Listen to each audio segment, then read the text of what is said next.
આપણી સાથે કાનમિયા સાહેબ છે।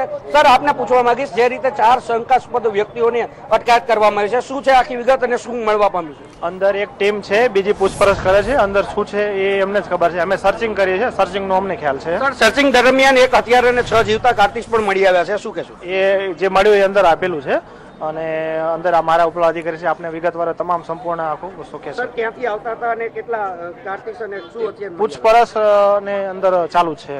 અમે સર્ચિંગ છે પૂરો અમારો ટાસ્ક પૂરો કરી લઈએ। સર્ચિંગમાં શું મળી આવ્યું છે અંદર જે મળ્યું છે અંદર જ છે, હથિયાર ને એવું બધું છે। કયા કયા હથિયાર છે અને શું એ જોયું નથી અમે, અંદર જ છે।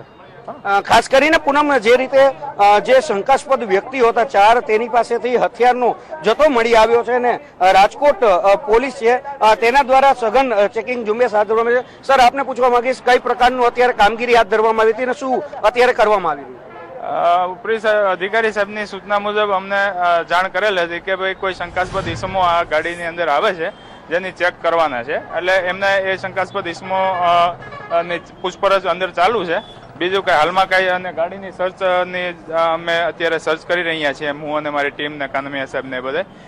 હાલમાં હજી કઈ અમારી પાસે કોઈ ફળદાયક છે નહીં, આવશે તો આપને બધાને જાણ કરીશું। ખાસ કરીને ક્યાંક હથિયાર મળી આવ્યાની પણ ક્યાંક વાત છે, 6 જીવતા કાર્તિસ અને એક પિસ્તોલ પણ મળી આવી છે, શું કહેશો? જી, મારી જાણ ઉપર નથી, કદાચ કોઈ આવી ગયા હોય ઉપરી અધિકારી સાહેબને જાણ કરી હોય તો મને કોઈ કઈ ખ્યાલ નથી। પૂનમ, ખાસ કરીને જે રીતે અહીંયા જે પ્રમાણે સર્ચિંગની કામગીરી હાથ ધરવામાં આવી છે, રાજકોટમાં હવે જેને કહેવાય કે બની ગયું હોય, ગુનેગારો માટે રાજકોટ છે તે સેફ ક્યાંક લાગતું હોય અને તેના આધારે જે રીતે રાજકોટ ગુનાહિત પ્રવૃત્તિઓ એક્ટિવ કરવાની હોય, પરંતુ આજે રાજકોટ પોલીસે આ તમામ એક્ટિવિટી છે તેને નિષ્ફળ કરી છે, કારણ કે જે રીતે 4 જે શંકાસ્પદ વ્યક્તિઓ છે તે રાજકોટમાં આવી અને કોઈ ગુનાહિત પ્રવૃત્તિ કરે તે પહેલા જ રાજકોટ પોલીસે તેને અટકાવી દીધા છે અને તેમની અટકાયત કરી છે। ત્યારે આપ જોઈ શકો છો કે અહીંયા જે બંધ બારણે તમામ જે તપાસ છે તે હાથ ધરવામાં આવી છે, તમામ જે પૂછપરછ છે તે પણ ક્યાંક હાથ ધરવામાં આવી છે। ખાસ આપ જોઈ શકો છો જે રીતે કે બંધ બારણે આ જે સમગ્ર 4 વ્યક્તિઓ છે, જે 4 શંકાસ્પદ વ્યક્તિઓ છે તેની પૂછપરછ હાથ ધરવામાં આવી છે। જી પૂનમ। કલ્પેશ, બીજી વસ્તુ એ છે કે આજે 4 વ્યક્તિઓ ઝડપાયા છે, ક્યાંના હોવાનું માલુમ પડી રહ્યું છે। આ ઉપરાંત કેટલા સમયથી આ રીતના હથિયારોની હેરાફેરી કરતા હોય તેના વિશે કઈ માહિતી મળી શકી છે ખરા? આ પ્રોપર વ્યક્તિઓ ક્યાંથી આવ્યા, ક્યાં જવાના હતા તેના વિશે શું કહેશો? અને બીજી વસ્તુ કે કઈ બસમાંથી મળ્યા?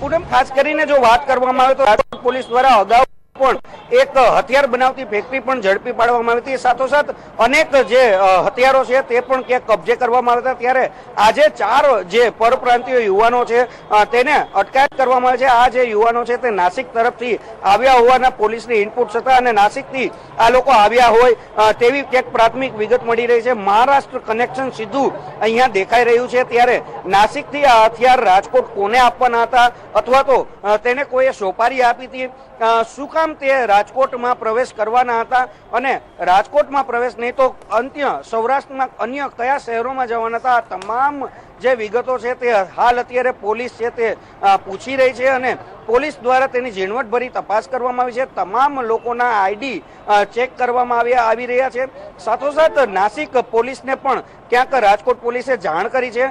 તો બીજી તરફ ટ્રાવેલ્સ છે તેની પણ ક્યાંક પૂછપરછ કરવામાં આવી છે, તેને જે આ લોકો છે તેને ક્યાંથી બેસાડ્યા હતા અને કઈ રીતનું તેની હિલચાલ હતી, આ તમામ જે ઝીણવટભરી તમામ જે શંકાસ્પદ હિલચાલ છે તેની ઉપર પોલીસે હાલ અત્યારે તપાસ તેજ કરી છે।